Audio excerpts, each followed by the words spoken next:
What is up, everybody? I'm Chef Matty B, and today we got a super exciting video because I am here at the Weber Grill Academy, joined by Weber Grill Master Michael P. Clive. Woo. How you doing today, Michael? I'm fantastic, Matt, and much better now that I know you're visiting us here at the Grill Academy. Man, I'm so excited because we are talking griddles today, right? We are. And not even that, we're talking smash burgers because so many people, griddles really took off this summer, but so many people are doing smash burgers. They can do them better. I don't know. Oh my gosh, my griddle is my smash burger solution. And my friends, they come over, they want a smash burger. I'm gonna get them the best smash burgers they've ever had hot off that slate griddle. So we got Michael here for some tricks of the trade. He's gonna tell us a bit about the slate. I'm gonna talk a little bit about some of my secrets from working in restaurants, because you know, we all got those restaurant secrets. So I'm gonna start off by slicing some onions. Yes. And then I'm gonna throw it to you to talk about the griddle, but I wanna just say, when you're slicing onions, there's very specific things when you're doing it. You're gonna top and tail your onion, and when you're slicing it, for caramelized onions like this, you wanna slice it with the grain, and that's just gonna help the onions release their moisture faster. Okay. If you slice it like top to tail, then it's gonna hold the structure a little bit more. Better for if you're doing like sauces or soups. But yeah, when we want that quick fry, you wanna go across it, just like that. Good tip. All right, so Michael, what can you tell us about the Weber slate? Because I love it. I love this griddle. Well, you know, I think what I first fell in love with slate because of the idea that I could, right out of the box, be griddling the same day that perhaps I purchased that griddle. And so with the griddle, it is, again, rust resistant. It is out of the box, ready to go. We like to say around here, ready, not rusty, all right? And that again, is a proprietary finish, you know, of how our griddle is made.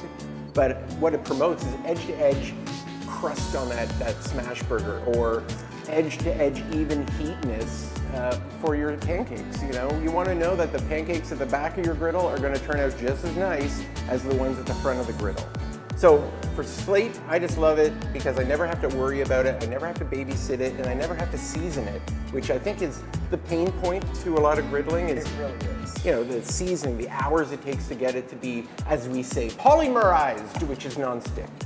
Now look at you, you're slicing those onions nice and thinly. And again, when I'm doing on slate, when I'm using my griddle, I'll take my onions and I'll cook them over a moderate heat. I'm not gonna cook them over the hottest of heat. I'm saving that temperature for the actual caramelization of meat, you know? That's exactly it. A lot of people set their griddle just one temperature, edge to edge. And that, like, you know, you're gonna burn your onions, you're gonna get a lot of bitterness out of them. Yeah. You want that like slower, caramelizing the sugars. You know, you don't want to like high heat sear them. But you do want that high heat for the smash burger. That's why, like, we got the 4-burner over there that we're gonna be using. Yes. So you can have two different zones. You know, we got it set up. We got the cooler side on the left. We got the hotter side on the right. You hit it right on the nail. It's zone control. It's being able to have one side of your griddle maybe dialed to a lower temperature while your medium burners in the middle, your middle burners are sort of dialed to a medium temp. And then off to the far right is where I generally have things just really, really hot. And when I worked years ago, over 25 years ago in a bus station diner, all of our food was prepared on a griddle. And that's where we had zone control. Low, medium, and high areas for your delicate eggs, smoldering of hash browns, moving on up to searing of meats, you know? So yeah, I love it. I love griddling. It actually takes me right back to where it all began for me. It's so much fun, honestly. Yeah. Like, I have the same time. Like, when I'm using a griddle, I'm going back to like when I worked in restaurants, working on that line. Like, it just feels like home when you're working on a griddle. I love it. Yeah, absolutely. So we've got our onions now. So the onions are all nicely sliced. I just did these by hand. You can use a mandolin if you want, but you want it to be like really thin. Again, we're looking for a fast cook on these. We don't want it to be sitting there taking forever to cook, but we also don't want it to like turn to mush. Yeah. So it's kind of that balance of like about a millimeter thick, you could say, right? Yeah, I would say so. Very good. And then another trick, I don't know if you're gonna agree with this one. Tell me. I learned this one in restaurants. Season your meat when you mix it. Yeah. And then form it into balls. Yes. And then smash it. Yes. So many people think that it's like a regular burger. You want to form it, you want to season it on the grill or just before you put it on the grill. I say mix it right into your meat. Yes. That's how it goes. Well, you know, for years, first of all, we're talking burgers. That's like 85% of North Americans, that is their preferred item to take to a grill or griddle. And for years, I've always been a seasoned from the inside out. You know, you want to make sure that every bite is nicely seasoned. And I feel like when we just season on the outside, it's just kind of a one-dimensional seasoning, you know? One-dimensional. I also find with smash burgers, because we're smashing those edges so thin, it's super easy to over-season the outside border. Right? Where it's thinnest, you season that afterwards once you smash it down, and you're gonna have a really salty first bite. I don't know about you, I don't love a super salty first bite. I like balance, and I know you do too. All about balance. Yeah. So I got some medium ground beef here. Ooh, talk to me about medium grind, because I'm a passionate person when it comes to the right grind of meat for burgers. So when it comes to burgers, I either go for a medium or a chuck. Yes. Ground chuck Yes. naturally is medium. So you have that fat ratio to the protein ratio. You're looking around 30% fat, which is gonna give us that really nice lacing effect with the smash burger. Big time. And then, yeah, just it's all flavor. The chuck has really great flavor. Sometimes people at butcher shops will mix in like leaner cuts, like a leg, hip meat, to get that ratio. So that's why the chuck can be nicer, but it's really that like 30-70 mix that you're looking for of fat to meat protein. Yeah, because I've always been a believer that the fat provides moisture, provides flavor, and more importantly, we don't need to use a binder if we slightly use a fattier cut. That's it. Yeah? So many people, I've tried to explain a little bit of fat means no egg, no breadcrumb, none of that, because we don't want filler, we want a beef burger. 100%. I don't want a breadcrumb burger. 100%. And let's be honest, we're not making burgers every night of the week, so we could maybe afford to go a little fattier to forego the use of a binder. We can just enjoy it. Yeah, enjoy it, all right? So, salt here. Yep. Because I'm going real nerdy in this video. Okay. I think you're gonna agree with this one, Diamond Crystal Kosher Salt. Yeah, I'm all about that, all right? If you can find it, use it. If you can't find Diamond Crystal, you still wanna use kosher salt. It's less salty than sea salt or table salt, which means you can use more of it, and that's more evenly gonna distribute the seasoning throughout your meat because you have more of the crystals present. Agreed. So if you're using table salt, do not season your meat like this. This is gonna be super salty, but with the kosher salt, that's gonna be perfect, and that's gonna amplify our meatiness flavor. It's gonna be delicious. And then I'm gonna work it a little bit here. Don't be afraid, because you do want it to have a bit of that working to bind the protein so it stays together when you smash it. Lovely. Again, that's a little trick. People are always afraid of overworking their meat. Well, yeah, for years, when a traditionally grilled burger, people were very fearful that the heat of their fingers would melt the fats in the meat and make their burger less tender. But in fact, a little bit of working, like you say, holds it together on our griddle or grill. Just ever so slightly. Yep. That's all it takes. Not too much, but just something. Lovely. So you can see we're all mixed up here. Yep. Now we can turn these into a couple of balls Okay. and bring it over to our griddle. So we'll see you over there. All right, and we're over here by our Weber Slate griddle. Again, I said I love this thing, so I got my left side here a little cooler, my right side a little bit hotter. I'm gonna go down with my onions on that cooler side to start. Yes. It's always important, a little bit of oil, but this is the only time we're using oil for the whole smash burger, right? Right. So that's another thing people don't talk about, is you don't want to put oil down underneath your beef. That's how you mess up your crust. You want that sticking, a little bit of sticking in the beginning. That's how you get that nice lace, that classic smash burger lacing. Absolutely. If there's ever a takeaway, it is that one. I've had the debate with people about oiling or not to oil, and I can tell you, it's if you want good contact in that crust, it's exactly what Matt says. Don't oil it. And I love it. We're gonna caramelize these onions. We're gonna get some color on them, but probably not too much color. Not too much. Yep. We want a bit of that like golden flavor, a bit of that like fried up flavor. Yep. But yeah, we don't want to scorch them at all. And you can hear that sizzle. That's already smelling delicious. But what Matt's doing here is exactly what I would do in my backyard. I'm gonna stagger my cook. I'm gonna go for cooking the onions first. I do not want to cook the meat and have it sitting and waiting for onions to cook. No, So you want fresh. Yeah. So it's all about taking a look at your menu for the day and then methodically outlining what's going to be cooked first, second, third. And here's something. Do all the prep the day before. Make it so that the day of the griddling, it's all about just griddling. That's exactly it. Yeah. Restaurants, we call it mise en place, and that's what you're looking for. Slice your onions the day before. Get your beef ready the day before. Get it into the balls, that way day of, you're ready to go. Yeah. You're just rocking on the grill, having a fun time. I think people, when they have fun griddling, it's not the slicing and the dicing of the ingredients, it's the actual time at the griddle. So I take all the work out of my lap the day before, and like you said, mise en place makes the world go round. That's the best part. Yep. All right. So let's talk a little bit more about this griddle. I know you were talking earlier about the special treatment to it, which I want to say I'm a huge fan of. Yes. Because I hate having to season my griddles, but I also don't want a coating on it. You know, you see those porcelain and enameled griddles. I don't love those because then you can't use the metal tools on them. You worry about scratching, you worry about chipping. This, no coating on it. No coating, and it's exactly that. And so the metal tools that Matt's using today on this griddle, you're not worried about chipping it or taking off some coating.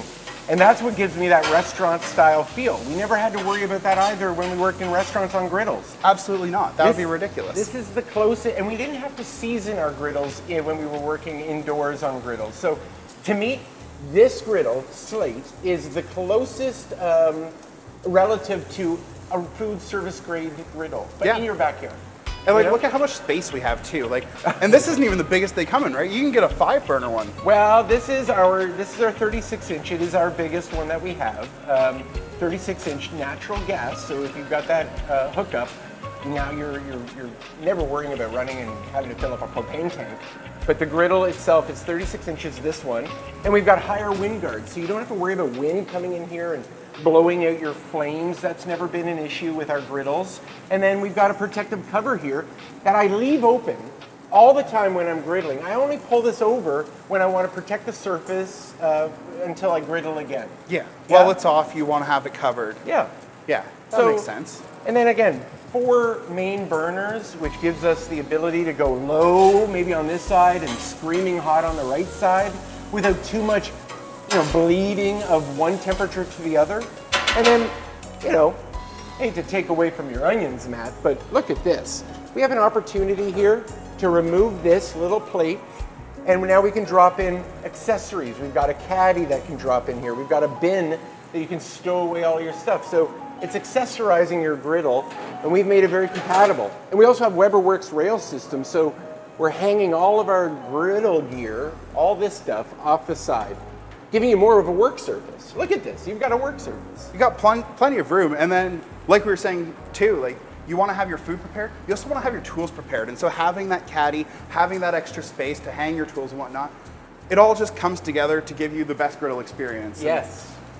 I'm loving it, and these onions are smelling amazing, looking They're amazing. off the hook, as they say. They're off the hook. Good color. And for people at home that wonder why we caramelize an onion or why we put a little color on an onion, that's the sweetness, the sugar, activating caramelization, giving us really depth and flavor. That's exactly what I was about to say. It's about the depth and flavor. That's it. So I think it's time that we start smashing burgers, though. What do you That's think? my favorite part. Yeah? Let's do that. Okay, so you've got your balls of meat. I'll take away anything dirty. Let me take that away. Let's grab that out of the way. So we got our balls here, about the size of a little smaller than a tennis ball. We don't want it to be too big, and I'm a big fan of double stacking smash burgers too. So the smaller the better, because then you can get 2, even 3 if you want to get real crazy, without having this massive burger. Yeah. And then another important part is parchment paper. This is what's going to go on top of your meat, between the smasher and the meat. That way your meat's not going to stick to the smasher, and you get all that retention on the griddle for that perfect lace. Yeah, and I know we've met them all before, Matt. People who will not use the parchment paper, but I can tell you, for 1 out of every 5 burgers that you don't use, that meat's going to melt and stick. The fat's going to stick. Yeah, and it's a half smashed burger at that point. So we're going to go straight down, highest heat possible on this side. Throw down our parchment paper, and then just give it that press. And I'm just working it around in a circle, and that is what we're looking for right there. That perfect smash, squish. You're gonna get a little bit of lacing as that fat starts to render out. You're gonna get that lacing, get those holes starting to appear. And that's just a classic smash burger, right? I'm gonna do a couple more. Yeah, you are. We got all these meats ready to go. We can't waste them. I'm telling you, it was the summer of smash burgers. The people were doing these at home. They were buying them downtown. We were griddling up so many smash burgers all over the place. Like you said, it was the summer craze that's just not going away. And everybody was loving these griddles all summer too. And that's why we're here talking about how we can make the perfect smash burger, because people are loving it, and we want you to have the best experience possible with your griddle. Let's talk about it. These smash burgers we're making here today, you could go to an establishment and pay upwards of $12 to $13 for a smash burger, or you can do it at home for a fraction of the cost. You know? Fraction. And they're going to be better, And in my opinion. Yeah. Oh my gosh, you're getting a rich crust happening Yeah, here. we are beautiful here. And so I think we're just about ready to start flipping them. You got that scraper tool on you? Oh my. That's what I always go for. Is that right? Some people go for the spatula. I'm more of a scraper when it comes to it, because then we can really get in underneath the burger and get all of that crust lifted off of the griddle. Yeah, big time. I'm actually super pumped because Weber recently released griddle tools that have an equally sharp edge as you'll find on that scraper. That is amazing. Yeah, I mean, because it's what Matt said earlier. If we had a coating on our griddle, you'd have to use plastic utensils, and then you're never going to get that crust up and off the surface like you would with a sharp metal utensil. And look at this. Look at that crust. That's what you're looking for. Yep. And that's thanks to the no boil down. Yep. And that's thanks to the scraper. Yes. That's thanks to just letting it sit on that really high heat griddle. And I'm telling you, once you flip these burgers, it's almost seconds before the other side is ready and to come off. Like, it takes no time on the second flip. Which means we need to get to the cheese. Yep, I've got that. And then Weber also has this dome here, which is perfect for melting the cheese. Yep. Because we can slap it down on top of our burger. We can just hit it with a little splash of water, put that cover on it, and that's gonna flash melt our cheese without overcooking the burger, okay? And you can see like that, already starting to melt. We got one over here that just needs a little extra second. And I'm gonna use this shovel here just to kind of move up Keep our onions moving. Because I don't know about you, Matt, but I'm kind of a toasted bun kind of guy, all right? I am as well. I completely agree with that. So the lovely thing about these buns you brought us today is that you don't even have to split them per se to toast them. So we're gonna take one side, another side, if that's all right, and get a little contact. There's so much heat coming off this griddle from our onions. And by the way, I think it's actually picking up some onion flavor off the griddle. I was about to say, you'll notice what Michael just did there was put our buns down where our onions were cooking. That's extra flavor. Yeah. You might as well capitalize on that. It's there for the taking. And so with that, I'm gonna borrow your spatula, Matt. There you go. And again, we're gonna be shoveling all the debris and leftover oil down into this orifice over here for easy cleanup. That's another thing I like, okay? With a Weber slate, you have easy access to that grease management system, as with most of our grills. Toasted bun? Just slightly toasted, that's what I love. You know, like some people love this like really hard crust on their burger bun. No. I'm more of a like light toast. I want that flavor, I want that toastiness, but I don't really want to crunch on my smash burger. I don't know about you, but I find that a little weird to have this nice, rich, fatty smash burger and then crispy toasted bread. I want the crisp to come from the crust on my smash burger. Exactly. Yeah? Not from the bun itself. Well, what we have here are a bunch of bottoms here for you to present your burger onto. So now we can go in. If we want to just bring them over Yep. to the camera a little bit more. You bet. Oh, look at that guy. Hello. And look at how big these are too. This is almost too big for the bun, but that's how I love my smash burgers. I don't know about you, Michael, No, but that's how I love my smash I burgers. I thought you brought the perfect bun, because I'm a bun, bread to meat ratio kind of person, and this is good ratio for me, all right? And now we're gonna go on with some of those onions on top. Just gonna kind of distribute them. The smells coming off of this griddle right now. Oh my gosh, I could just bask in it all day, and I do. Man, if you, this is gonna be every summer for me. I don't know, like this summer was the summer of smash burgers, every summer is gonna be the summer of smash burgers with this slate. Burgers don't go out of style, and the griddle styling, if you notice, it's a full circle. We're going right back to the way we were loving them in the 50s and 60s, smashed on a surface, you know? Shall we? So, we just need some top buns, and then we'll dive into these. Well, I have your top buns right here, and then I want to get over and try this out. Let's go. And we'll see you guys back at the table. You bet. And we are back with these finished burgers, smelling amazing. I have a lot of fun using that griddle. I don't know about you, but I'm a big fan of cooking on the griddle. Man, whether it's breakfast, brunch, lunch, dinner, and everything in between, I'm finding all sorts of ways to use my slate griddle. Every meal of the day. Every It's meal. perfect for it. Speaking of which, Let's dive into these. No, look I at know, that. I'm talking too much. We need to just eat. no, it's good. Oh, that Good. lacing, like look at that color on the lacing. And you can top these however you want. I'm just doing simple, but let's go. Oh man. That's what I'm talking about. Never goes out of style. I love a good burger. Simple, slightly greasy, but it's good. It's not an everyday meal. Not an everyday meal. So good. Michael, Satisfying. thank you so much for having me. Anytime. It's been so much fun. Oh my God. And More to come, more to come. More to come, for sure. There are so many more things that we can do with a griddle. You think we're stopping at just smash burgers? We're gonna teach you everything that you can do with a griddle and how to do it the right way. That's right. Here. So make sure to like, comment, subscribe. Let us know in the comment section if there's anything in particular you want to see us to cook. Otherwise, that's all I got for now. So we'll see you guys next time. Nice one.